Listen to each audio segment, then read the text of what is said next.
नमस्कार, मैं विजय लक्ष्मी, सहायक आचार्य राजनीति विज्ञान, गौरी देवी राजकीय महिला महाविद्यालय अलवर। और इस वीडियो में हम संयुक्त राष्ट्र के इम्पोर्टेंट ऑर्गन महासभा यानी द जनरल असेंबली के बारे में जानेंगे। संयुक्त राष्ट्र चार्टर के तृतीय अध्याय में अनुच्छेद 7 के अनुसार संयुक्त राष्ट्र के 6 इम्पोर्टेंट ऑर्गन्स हैं। इनमें सबसे पहला है महासभा यानी द जनरल असेंबली, दूसरा है सुरक्षा परिषद यानी द सिक्योरिटी काउंसिल, तीसरा है न्यास परिषद यानी द ट्रस्टीशिप काउंसिल, चौथा है इकोसोक आर्थिक और सामाजिक परिषद the economic and social council, पांचवा है अंतर्राष्ट्रीय न्यायालय यानी इंटरनेशनल कोर्ट ऑफ जस्टिस और छठा है सचिवालय यानी द सेक्रेटरीट। महासभा यानी जनरल असेंबली संयुक्त राष्ट्र के प्रमुख अंगों में सबसे ज़्यादा बृहत और महत्वपूर्ण अंग है। डेविड कुशमैन के अनुसार महासभा संयुक्त राष्ट्र का केंद्रीय या प्रमुख अंग है। वहीं आइकेल बर्गर ने इसे विश्व का उन्मुक्त अंतःकरण कहकर बुलाया। शूमा ने इसे संसार की नगर सभा और सीनेटर वांडेनबर्ग ने इसे विश्व की लघु संसद की संज्ञा दी। सामान्य सभा संयुक्त राष्ट्र का विचार विमर्श, नीति निर्धारण और प्रतिनिधि अंग है। संयुक्त राष्ट्र के सभी 193 सदस्य राष्ट्रों का प्रतिनिधित्व इस महासभा में किया जाता है। इसीलिए इसे वैश्विक स्तर पर सार्वभौमिक प्रतिनिधित्व करने वाला एकमात्र संयुक्त राष्ट्र निकाय कहा जाता है और यही कारण है कि इसे विश्व की लघु संसद के नाम से भी बुलाया जाता है। महासभा में संयुक्त राष्ट्र के सभी सदस्यों को प्रतिनिधित्व प्राप्त है और प्रत्येक राष्ट्र को एक मत देने का अधिकार प्राप्त है। यद्यपि प्रत्येक राष्ट्र अधिकतम 5 प्रतिनिधि भेज सकता है। प्रतिनिधियों को वाद विवाद में भाग लेने का अधिकार है, लेकिन वोट देने के समय एक देश का, चाहे वह कितना ही बड़ा क्यों ना हो और चाहे कितना ही छोटा क्यों ना हो, सभी राष्ट्रों का एक ही वोट समझा जाता है। मतदान प्रक्रिया। संयुक्त राष्ट्र चार्टर के अनुच्छेद 18 में महासभा की मतदान प्रक्रिया का वर्णन किया गया है और राष्ट्र संघ की सभा की भांति ही राज्यों की समानता का सिद्धांत यहाँ बनाए रखा गया। महासभा में प्रत्येक सदस्य का एक ही मत होता है। महत्वपूर्ण प्रश्नों पर महासभा के निर्णय उपस्थित एवं मतदान करने वाले सदस्यों के 2/3 बहुमत से होते हैं। महत्वपूर्ण प्रश्नों में शांति और सुरक्षा के लिए सिफारिश, संयुक्त राष्ट्र के अंगों के सदस्यों का चुनाव, बजट, आर्थिक निर्णय, सदस्यों के प्रवेश, निष्कासन जैसे महत्वपूर्ण प्रश्नों को रखा जाता है। बाकी के निर्णय साधारण बहुमत के अनुसार लिए जाते हैं। महासभा का अधिवेशन। महासभा का वार्षिक अधिवेशन नियमित रूप से सितंबर माह के तीसरे मंगलवार से शुरू होता है और प्राय दिसंबर के मध्य तक चलता है। महासभा की बैठक साल में कम से कम एक बार होती है। संयुक्त राष्ट्र में चूंकि राज्यों की समानता का सिद्धांत अपनाया गया और इसीलिए इसमें महासभा के प्रत्येक सदस्य का एक ही मत होता है। महासभा विशेष आपातकालीन सत्रों के लिए बैठक भी कर सकती है। महासभा के विशेष अधिवेशन सुरक्षा परिषद या सभा के बहुमत के अनुरोध द्वारा आयोजित की जा सकती है। प्रत्येक नियमित सत्र के आरंभ में महासभा नए अध्यक्ष, उपाध्यक्ष तथा अपनी मुख्य समितियों के सभापति को निर्वाचित करती है। समान भौगोलिक प्रतिनिधित्व प्रदान करने की दृष्टि से महासभा की अध्यक्षता प्रतिवर्ष राज्य के 5 समूहों अफ्रीकी, एशियाई, पूर्वी यूरोपीय, लैटिन अमेरिकी तथा पश्चिमी यूरोपीय और अन्य राज्यों में बारी बारी से दी जाती है। संयुक्त राष्ट्र महासभा यानी UNGA की पहली महिला अध्यक्ष विजय लक्ष्मी पंडित थी। उन्हें 1953 में संयुक्त राष्ट्र महासभा के 8वें सत्र के लिए अध्यक्ष चुना गया। 75 वर्ष में केवल 4 महिलाओं को यह सम्मान मिला।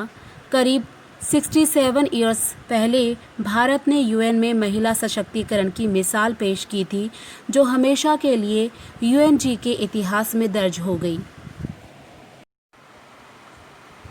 सितंबर 2020 में कोरोना वायरस महामारी के प्रकोप के बीच संयुक्त राष्ट्र महासभा के ऐतिहासिक 75वें सत्र में पहली बार दुनिया के नेताओं ने डिजिटल तरीके से शिरकत की। संयुक्त राष्ट्र महासभा के 75वें सत्र अध्यक्ष के रूप में तुर्की के राजनयिक वोल्कन बोजकिर ने प्रभार संभाला। इससे पहले 74वें सत्र की अध्यक्षता तिजानी मोहम्मद बांदी कर रहे थे, जो कि नाइजीरिया के राजनयिक थे।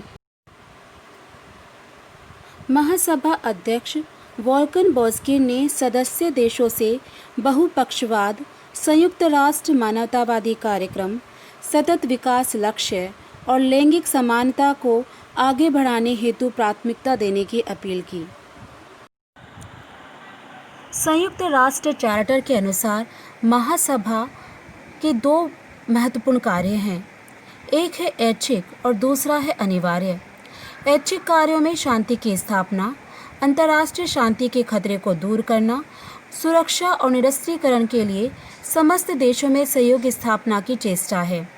ये सब कार्य ऐच्छिक श्रेणी के लिए इसलिए रखे गए क्योंकि चार्टर के अनुसार ये सारे कार्य सुरक्षा परिषद में पेश हों।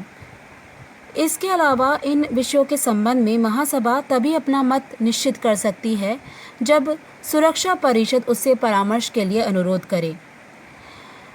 इसकी प्राथमिक भूमिका मुद्दों पर चर्चा करना और सिफारिशें करना है, लेकिन महासभा के पास अपने प्रस्तावों को लागू करने या संयुक्त राष्ट्र को कार्यवाही करने के लिए मजबूर करने की कोई शक्ति नहीं है। महासभा संयुक्त राष्ट्र के चार्टर के अंतर्गत आने वाले समस्त विषयों पर तथा संयुक्त राष्ट्र के विभिन्न अंगों की कार्यपरिधि में आने वाले प्रश्नों पर विचार करती है और सदस्य राष्ट्रों एवं सुरक्षा परिषद के बीच समय समय पर समन्वय करने का कार्य करती है।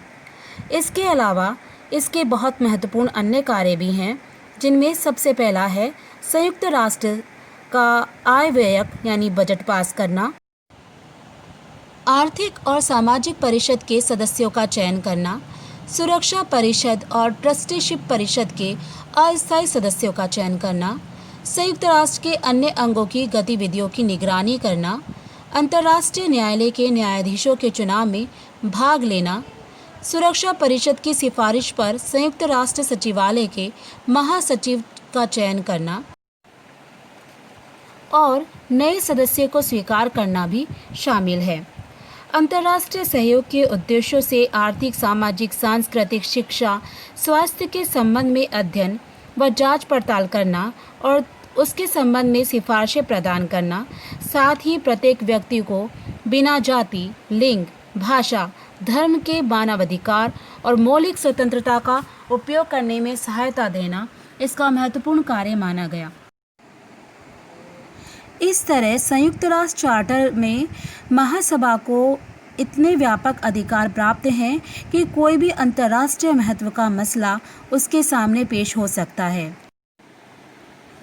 महासभा अपना कार्य संचालन कुछ महत्वपूर्ण मुख्य समितियों द्वारा करती है, जिनमें निरस्त्रीकरण और अंतर्राष्ट्रीय सुरक्षा समिति, आर्थिक और वित्तीय समिति, सामाजिक, मानवीय और सांस्कृतिक समिति, विशेष राजनीतिक और औपनिवेशिक स्वाधीनता समिति, प्रशासनिक और बजटीय समिति और कानूनी समिति सम्मिलित है।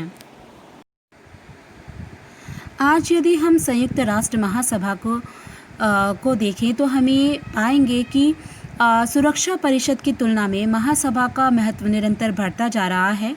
सुरक्षा परिषद की अपेक्षा वर्तमान में महासभा की शक्तियों में निरंतर वृद्धि हो रही है, जिनके बहुत से महत्वपूर्ण कारण हमारे सामने आते हैं, जिनमें सबसे पहला है लोकमत का प्रतीक।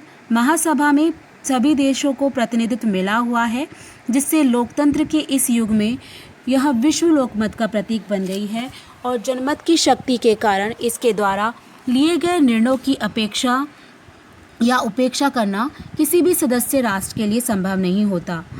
राज्यों के आपसी विवाद को दूर करने के लिए महासभा द्वारा जो प्रस्ताव पारित किए गए हैं उनका भी असाधारण महत्व है और इस कारण भी इसकी शक्तियों एवं प्रभाव में वृद्धि हुई। इसके अलावा सुरक्षा परिषद में बार बार वीटो का प्रयोग करने के कारण अनेक बार महासभा को महत्वपूर्ण भूमिका निभाने का अवसर मिला। निषेधाधिकार यानी वीटो पावर के से उत्पन्न गतिरोध को दूर करने के लिए सबसे पहले छोटी सभा यानी लिटिल असेंबली बनाई गई थी, जो कि 1947 में बनाई गई थी।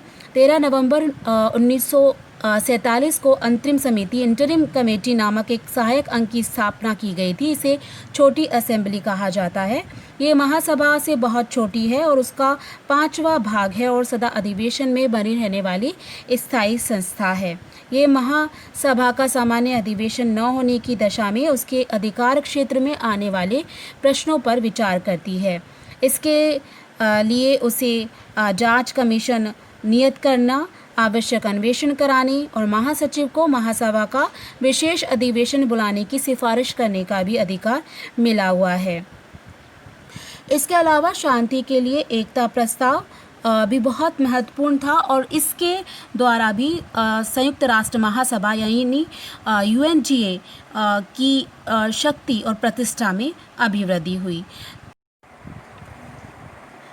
शांति के लिए एकता प्रस्ताव 3 नवंबर 1950 को स्वीकार किया गया था। इस प्रस्ताव के फलस्वरूप महासभा को सामूहिक कार्यवाही तथा सेना का उपयोग करने की सिफारिश का अधिकार मिल गया। वर्तमान में संयुक्त राष्ट्र के सदस्यों की संख्या निरंतर बढ़ती जा रही है और इस कारण भी संयुक्त राष्ट्र महासभा की आकार और प्रतिष्ठा में अभिवृद्धि निरंतर होती रही। संयुक्त राष्ट्र महासभा में शुरू में 51 मेंबर थे, लेकिन वर्तमान में इसके सदस्य राष्ट्रों की संख्या 193 हो गई, जिससे ये स्पष्ट हो जाता है कि संयुक्त राष्ट्र एक सार्वभौमिक संस्था के रूप में हमारे सामने आती है। इसके अलावा महासभा को विश्व का उन्मुक्त अंतःकरण कहा जा सकता है, क्योंकि यह सभी वैश्विक समस्याओं पर विचार करती है और सिफारिश करती है। इसके अलावा आपातकालीन सेना की नियुक्ति के कारण भी महासभा की शक्ति और प्रतिष्ठा में अभिवृद्धि हुई। सुरक्षा परिषद के साथ ही महासभा को भी अंतर्राष्ट्रीय शांति और सुरक्षा के प्रश्नों पर विचार करने का अधिकार है। इस अधिकार का समुचित प्रयोग कर महासभा ने अपनी प्रतिष्ठा में वृद्धि की। इसके अलावा महासभा का अन्वेषणात्मक और निरीक्षणात्मक अधिकार भी इसे संघ के अन्य अंगों की अपेक्षा विशिष्ट स्थिति प्रदान करता है। इस तरह से महासभा की प्रतिष्ठा में अनवरत वृद्धि होती जा रही है। इसके महत्व, प्रभाव और शक्ति का निरंतर विस्तार होता जा रहा है। आज के इस वीडियो में इतना ही। धन्यवाद।